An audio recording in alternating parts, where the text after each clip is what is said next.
Hi all, my name is Jitin. Welcome to our online class. അപ്പോൾ നമ്മുടെ പുതിയ അതായത് കാലിക്കറ്റ് യൂണിവേഴ്സിറ്റിയുടെ പുതിയ സിലബസ് അനുസരിച്ചിട്ടുള്ള ഫസ്റ്റ് സെമസ്റ്ററിൻ്റെ ക്ലാസ്സാണ് നമ്മളിവിടെ ഇപ്പോൾ സ്റ്റാർട്ട് ചെയ്യാൻ പോകുന്നത്. ഓക്കെ, അപ്പോൾ അറിയാം നമുക്ക് ഫസ്റ്റ് സെമ്മിൽ പഠിക്കാനുള്ളത് മെക്കാനിക്സ് ആണ്. ശരിക്കും സെക്കൻഡ് സെമ്മും അതിൻ്റെ ഒരു തുടർച്ച തന്നെയാണ്. എനിവേ, അപ്പോൾ ഫസ്റ്റ് സെമ്മിലെ മെക്കാനിക്സിൽ നമുക്ക് എന്തൊക്കെ കാര്യങ്ങൾ പഠിക്കാനുണ്ട്, എങ്ങനെയാണത് പ്രൊസീഡ് ചെയ്യുന്നതൊക്കെ നമുക്ക് വരും ദിവസങ്ങളിൽ കാണാം. No problem. ഓക്കെ, എനിവേ അതിലൊരു ഞാനിവിടെ സിലബസ് ജസ്റ്റ് ഇവിടെ കൊടുത്തിട്ടുണ്ട്, നിങ്ങൾക്ക് കാണാൻ പറ്റും. സിലബസിലുള്ള ടോപ്പിക്സ് എന്തൊക്കെയാണ് കാണാം. പ്രധാനമായിട്ടും നമുക്ക് ഈ കൊല്ലം പഠിക്കാനുള്ളത് 3 ചാപ്റ്റേഴ്സാണ്. ഓക്കെ, നിങ്ങൾ +2 കഴിഞ്ഞ് വരുന്ന കുട്ടികളാണ്. അപ്പോൾ ഫിസിക്സ് എന്ന് പറഞ്ഞുകൊണ്ട് നമുക്ക് ഓരോ ചാപ്റ്ററും ഡിഫറൻ്റ് ആയിട്ടുള്ള സംഗതികളായിരിക്കും. ചിലപ്പോൾ ഒന്നാമത്തെ ചാപ്റ്റർ ഇലക്ട്രോസ്റ്റാറ്റിക്സ് ആണ്, ചിലപ്പോൾ രണ്ടാമത്തെ ചാപ്റ്റർ മാഗ്നറ്റോസ്റ്റാറ്റിക്സ്. അങ്ങനെ ഡിഫറെൻറ്റ് ഫീൽഡാണ് നിങ്ങൾ ഫിസിക്സ് എന്ന് പറയുന്ന ഒരു NCERTയുടെ ടെക്സ്റ്റ് ബുക്കിൽ പഠിച്ചത്. അതിന് പകരം നമ്മൾ BSc ഫിസിക്സിൽ വന്ന് നമ്മളിവിടെ ഓരോ ഫീൽഡിലും ഓരോ ടോപ്പിക് വൈസ് നമ്മൾ എന്ത് ചെയ്യാൻ പോവാണ്, സ്പെഷ്യലി എടുത്ത് വെച്ച് പഠിക്കാൻ പോവാണ്. ഓക്കെ, അപ്പോൾ ഫസ്റ്റ് സെമ്മിൽ നമുക്ക് ഒറ്റ കാര്യം പഠിക്കാനുള്ളൂ, മെക്കാനിക്സിനെ കുറിച്ച് മാത്രം. ഓക്കെ, സെക്കൻഡ് സെമ്മിലും അത് തന്നെയാണ്. തേർഡ് സെമ്മിൽ എത്തുമ്പോൾ നമ്മൾ ഇലക്ട്രോ ഡൈനാമിക്സ് എന്ന് പറയുന്ന മറ്റൊരു ഫീൽഡിലേക്ക് കയറും. ഓക്കെ, അങ്ങനെ ക്വാണ്ടം മെക്കാനിക്സ് അല്ലെങ്കിൽ ഒപ്റ്റിക്സ്, അങ്ങനെ ഇലക്ട്രോണിക്സ് അല്ലേ, ഡിഫറെൻറ്റ് ഫീൽഡിലേക്ക് നമ്മൾ എന്ത് ചെയ്യും, ഓരോ സെമ്മിലേക്കും നമ്മൾ പോകുമ്പോൾ കാണും. വാട്ടെവർ, ഇവിടെ ഇപ്പോൾ ഫസ്റ്റ് സെമസ്റ്ററിൽ നിങ്ങൾക്ക് കാണാനുള്ളത് മെക്കാനിക്സ് ആണ്. അതിൽ നമ്മൾ സബ് ഡിവൈഡ് ചെയ്തിട്ടുണ്ട്, 3 യൂണിറ്റുകളായിട്ടാണ് ഡിവൈഡ് ചെയ്തത്. ഓക്കെ, അപ്പോൾ ഇവിടെ 3 യൂണിറ്റിൽ ഒന്നാമത്തെ യൂണിറ്റ് കുറച്ച് ലെങ്തിയ യൂണിറ്റ് ആണ്. ഞാനിപ്പോൾ സ്റ്റാർട്ട് ചെയ്യുന്നതും അത് തന്നെയാണ്. അതിൻ്റെ പേര് ന്യൂട്ടൺസ് ലോസ് ഓഫ് മോഷൻ ആണ്. Okay, we are going to start that first unit. Okay, work എനർജിയുടെ യൂണിറ്റ് ഉണ്ട്, ആംഗുലർ മൊമെൻറ്റത്തിൻ്റെ മറ്റൊരു യൂണിറ്റ് ഉണ്ട്. അങ്ങനെ ടോട്ടൽ 3 യൂണിറ്റ്സ് നമുക്കുണ്ട്. അപ്പോൾ ഇതിലേറ്റവും വലിയ യൂണിറ്റായ ന്യൂട്ടൺസ് ലോസ് ഓഫ് മോഷൻ ഞാനിവിടെ സ്റ്റാർട്ട് ചെയ്യുവാണ്. ബാക്കി കാര്യങ്ങളൊക്കെ നമുക്ക് ഓൺ ദ വേ കാണാം. ഓക്കെ, നിങ്ങളുടെ എങ്ങനെയാണ് എക്സാമിനേഷൻ, നിങ്ങളുടെ മറ്റ് കാര്യങ്ങൾ എന്തൊക്കെയാണ്, ഓക്കെ, നിങ്ങൾ ഈ കോഴ്സിൽ ടോട്ടൽ എന്താണ് ചെയ്യാൻ പോകുന്നത്, അതിൻ്റെയൊക്കെ ഒരു ഏകദേശ ഇൻട്രൊഡക്ഷൻ മുമ്പൊക്കെ തന്നിട്ടുണ്ട്. നിങ്ങൾ മുന്നോട്ട് പോകുന്നതോറും ആ കാര്യങ്ങളൊക്കെ നിങ്ങൾക്ക് ധാരണ വന്നോളൂ. എനിവേ, +2 കണ്ട പോലെ ഒരു ടെക്സ്റ്റ് ബുക്കിൽ എല്ലാം പഠിക്കാനുള്ള സംഗതികളൊക്കെ തന്നെ നിങ്ങൾക്ക് ഇങ്ങനെ എന്താ പറയുക, വ്യത്യസ്തമായ സാധനങ്ങൾ ഒരേ ടെക്സ്റ്റ് ബുക്ക് തന്നതല്ല. നമ്മൾ ഓരോ സ്പെസിഫിക് ആയിട്ടുള്ള സബ്ജക്റ്റുകൾ മീൻസ് ഓരോ ടോപ്പിക്കുകൾ എടുത്ത് വെച്ച് പഠിക്കാൻ പോവാണ്. ഓക്കെ, ഈ സെമ്മിൽ നമ്മൾ ആകെ ഡിസ്കസ് ചെയ്യാൻ പോകുന്നത് മെക്കാനിക്സ് മാത്രമാണ്. അതിൽ first chapter is completely related to Newton's law and second work എനർജിയാണ്, തേർഡ് ആംഗുലർ മൊമെൻ്റ് ആണ്. ഓക്കെ, ഇത്രയും കാര്യങ്ങൾ മാത്രമേ പഠിക്കാനുള്ളൂ. But we are moving more deeper into the concepts.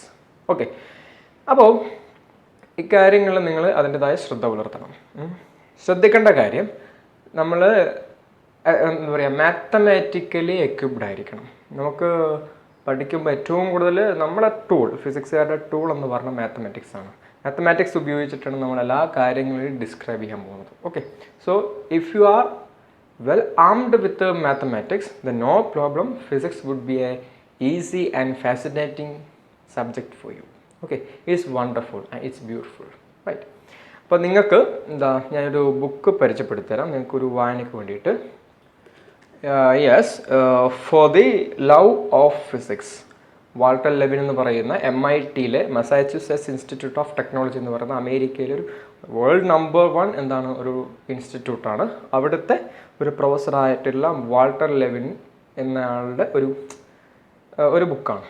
Okay, അപ്പോൾ എന്താണ് പേര്, four the love of physics.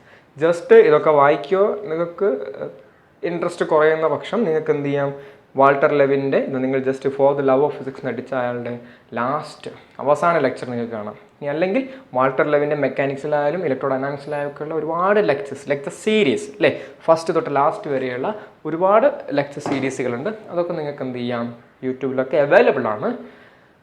ഇത് ഞാൻ പറയുന്നത് ഇൻട്രസ്റ്റ് ഉണ്ടാക്കാൻ വേണ്ടിയിട്ടാണ്.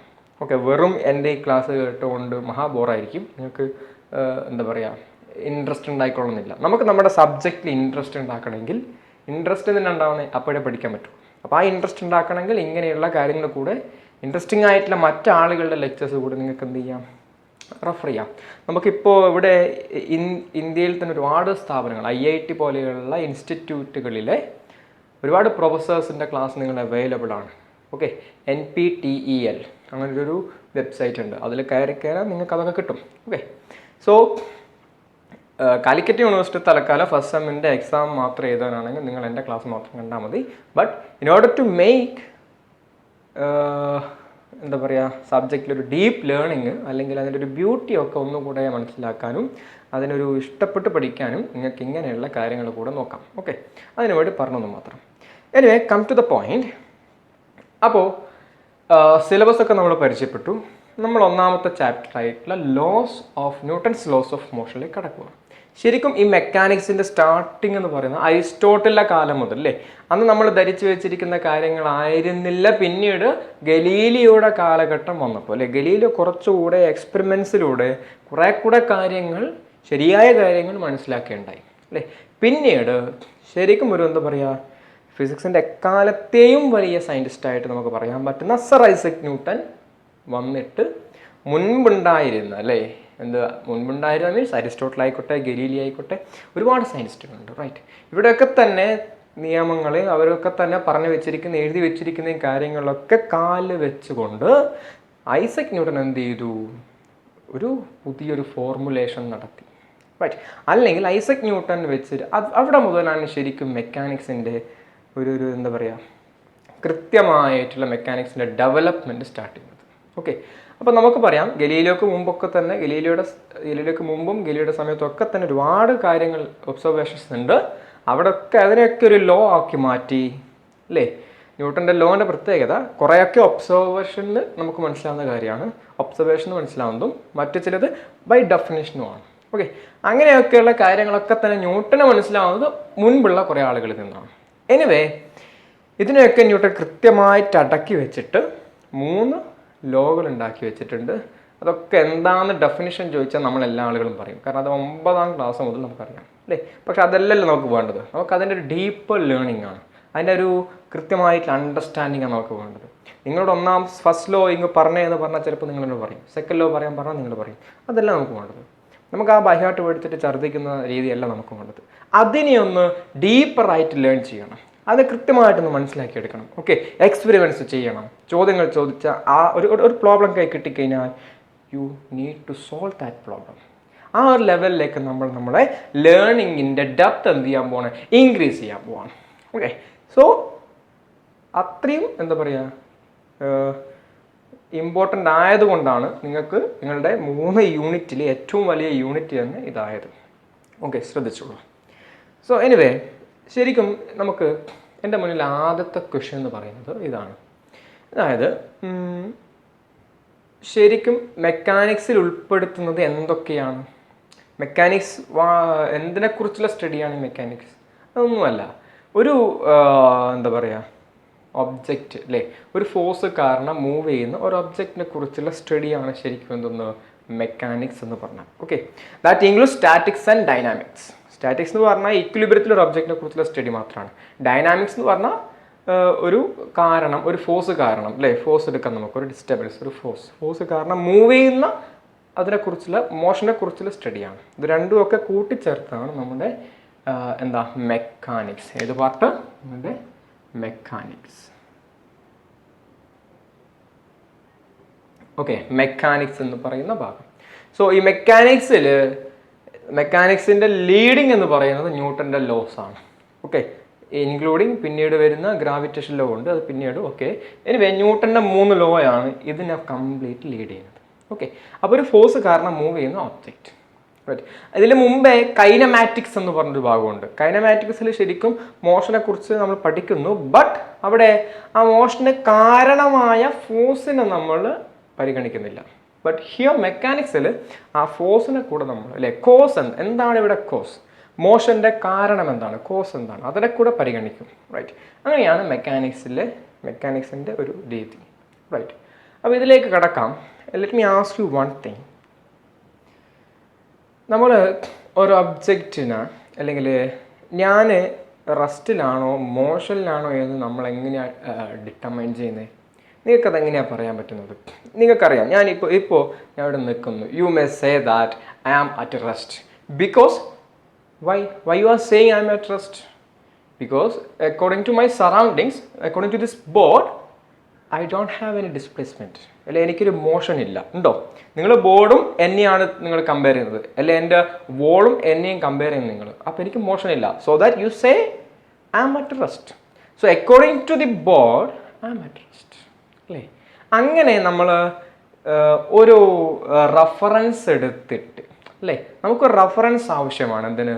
ഒരു ഒബ്ജക്റ്റിൻ്റെ മോഷൻ അല്ല ഒരു ഒബ്ജക്റ്റിൻ്റെ റെസ്റ്റ്, അത് നമുക്ക് പറയുന്ന ഒരു റെഫറൻസ് ആവശ്യമാണ്, അല്ലേ? അത് നമ്മൾ ശരിക്കും ഫ്രെയിംസ് ഓഫ് റെഫറൻസ് എന്ന് പറയും. ഓക്കെ, ഞാനിപ്പോൾ ബോർഡിന് എടുത്തിരിക്കുന്നത് ഫ്രെയിം ഓഫ് റെഫറൻസ്. ബോർഡാണ് എൻ്റെ ഫ്രെയിം ഓഫ് റെഫറൻസ്.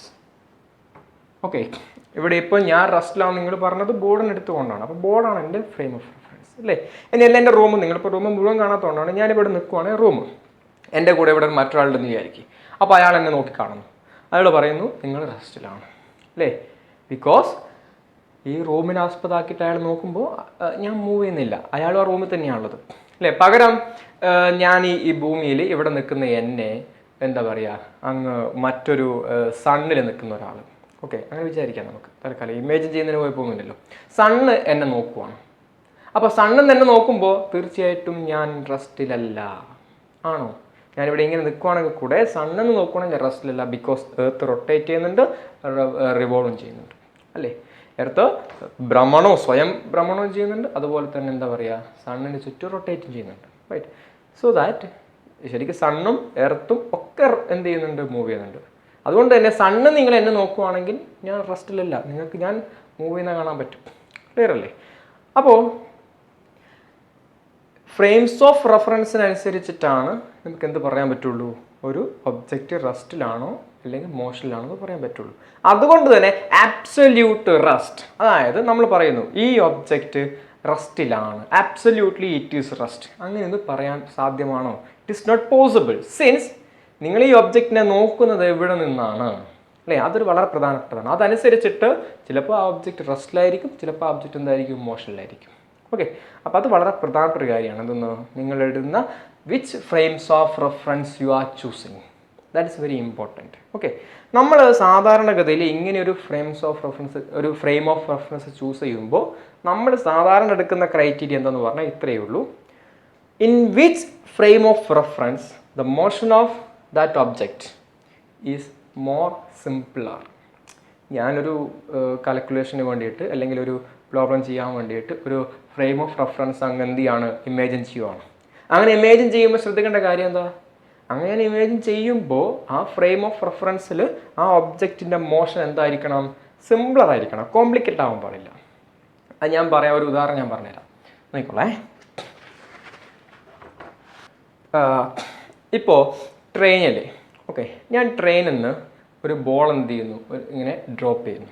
ഞാൻ ട്രെയിനിൽ ഇരിക്കുവാണ്, ട്രെയിൻ മൂവ് ചെയ്യുന്നുണ്ട്. ഓക്കെ, യു ഇമാജിൻ, ഇതാണ് ഞാൻ ട്രെയിനിൽ നിന്നിട്ടാണുള്ളത്, no problem. I am inside the train. Okay, and train is moving with uniform velocity.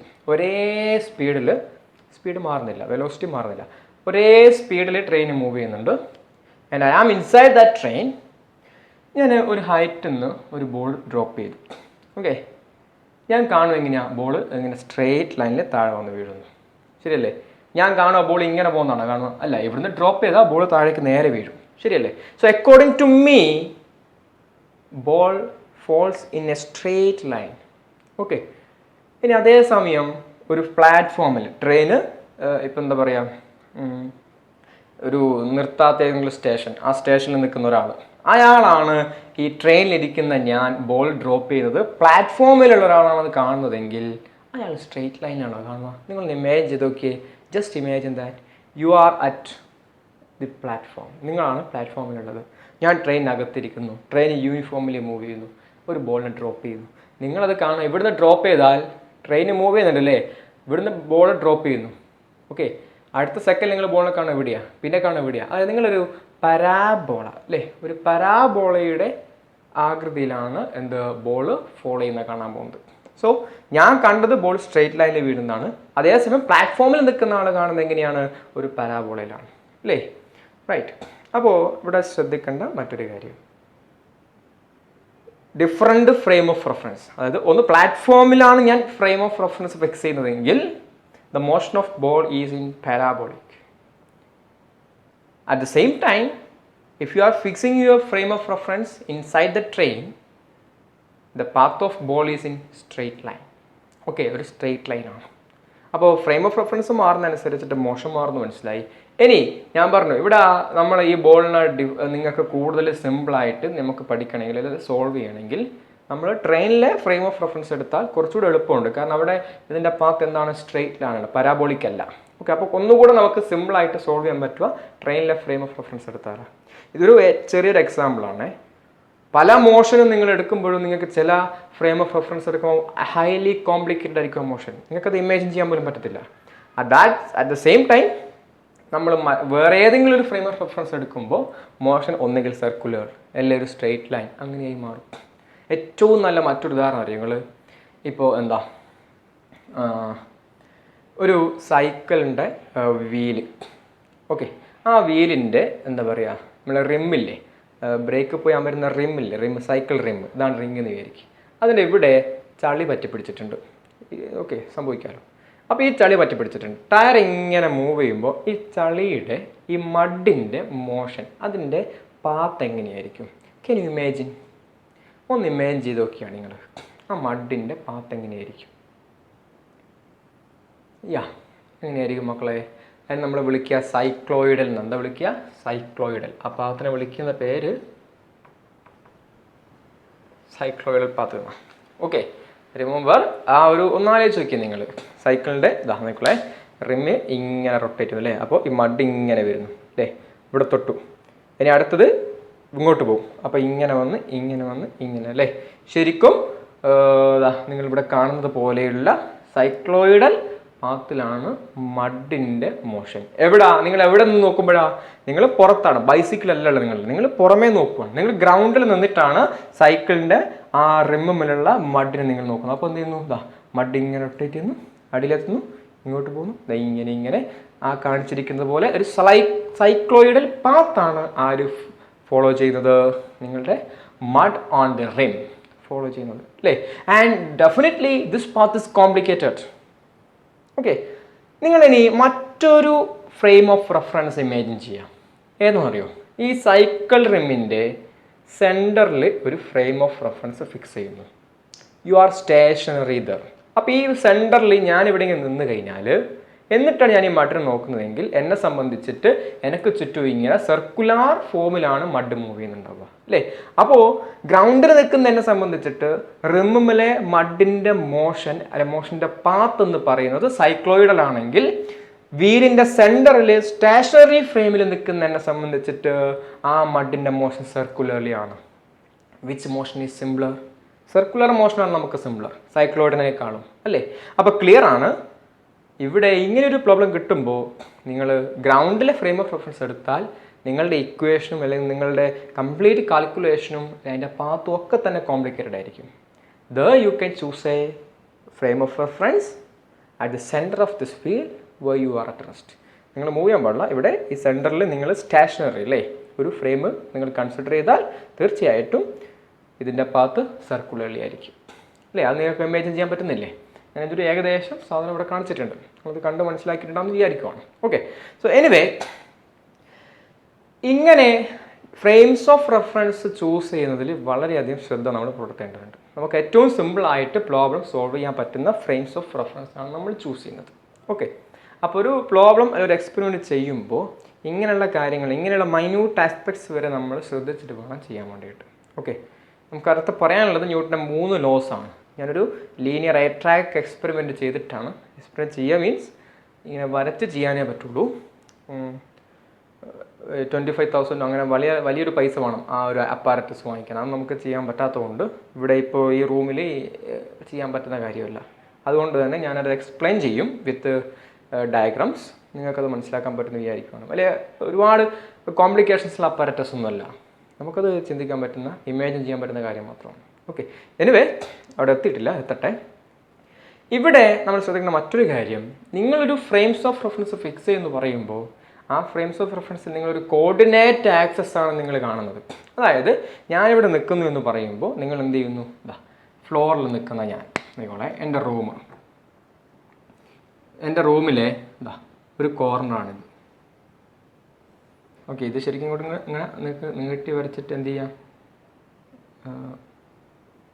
ഇതാ ഇതൊരു ball,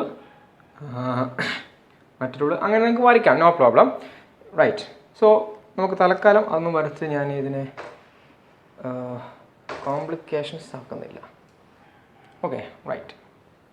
so this is one corner of my room.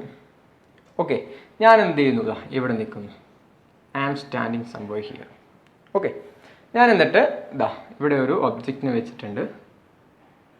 Okay, this object has 2 wheels and it is moving. Okay, ഇത് ഇവിടുന്ന് move ചെയ്യുന്നുണ്ട്. ഇതിനെയാണ് ഞാൻ പഠിക്കാൻ പോകുന്നത്, അല്ലെ ഇതിനെയാണ് ഞാൻ ശ്രദ്ധിക്കുന്നത്. Okay, so I am the observer. Okay, observer എന്ന് പറഞ്ഞാൽ ഞാനാവാം.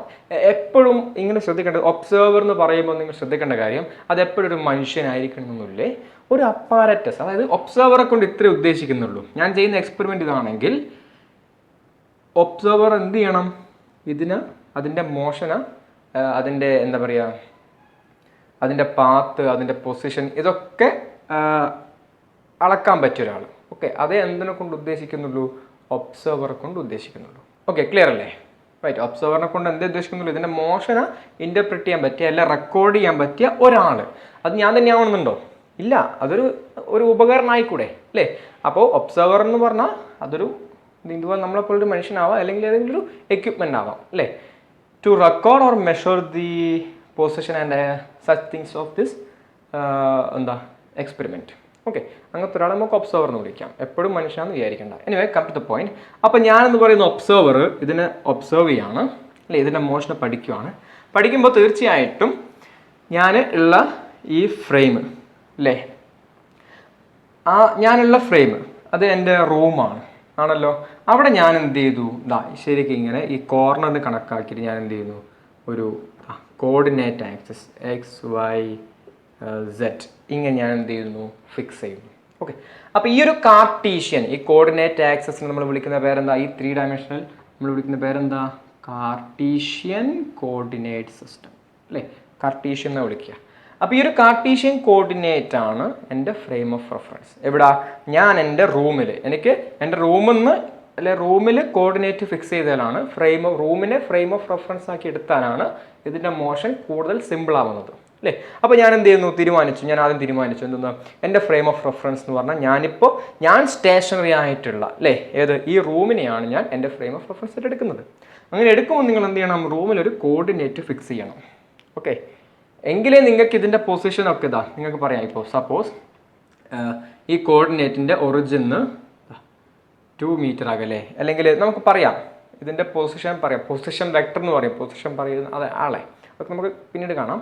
എനിവേ, ഇങ്ങനെ നമുക്ക് ഇതിൻ്റെ പൊസിഷൻ മറ്റു കാര്യങ്ങളൊക്കെ പറയുകയാണെങ്കിൽ ഒരു കോർഡിനേറ്റ് സിസ്റ്റം നമ്മൾ എന്ത് ചെയ്യണം, ഫിക്സ് ചെയ്യണം. നമ്മൾ യൂഷ്വലി കാർട്ടീഷ്യൻ കോർഡിനേറ്റ് സിസ്റ്റമാണ് ഫിക്സ് ചെയ്യുന്നത്, അല്ലേ?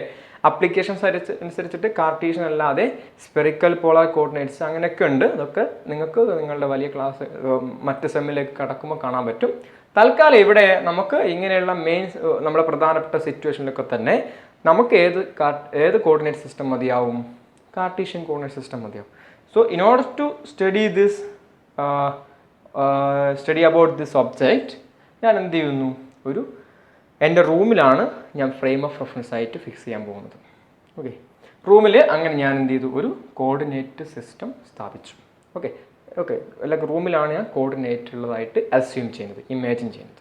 ഓക്കെ, അങ്ങനെയാണ് എനിക്ക് എന്ത് ചെയ്യാം, ഇതിൻ്റെ ബാക്കി കാര്യങ്ങളൊക്കെ ഈ ഒരു കാർട്ടീഷ്യൻ കോർഡിനേറ്റ് വെച്ചിട്ട് പറയാം. ഇതിൻ്റെ പൊസിഷൻ ഞാൻ പറയുന്നത് സാധാരണ നിങ്ങളത് പഠിക്കും. ഒറിജിന് ഇത്ര ഡിസ്റ്റൻസ്, അതായത് നമ്മൾ R എന്ന് പറയും, വെക്റ്റർ R. ഞാൻ പറയുന്നു XI പ്ലസ് YJ പ്ലസ് ശരിക്കും ഇത്രയും ഡിസ്റ്റൻസ് അകലെയാണ് ആരുള്ളത്, ഈ ഒബ്ജക്റ്റ് ഉള്ളത്. ഇതൊക്കെ എങ്ങനെ എഴുതാന്നുള്ളതൊക്കെ നിങ്ങൾ കൂടുതൽ മനസ്സിലാക്കും. Don't worry about that. അപ്പോൾ ഇതിൻ്റെ പൊസിഷൻ പറയുന്നു, അല്ലേ? ഇതിൻ്റെ വെലോസിറ്റി, പൊസിഷൻ്റെ ഡെറിവേറ്റീവ് അല്ലെങ്കിൽ ടൈം ഡെറിവേറ്റീവ് ആണ് എന്തെന്ന്, വെലോസിറ്റി. അത് നമുക്ക് എഴുതി വെക്കാം, റൈറ്റ്?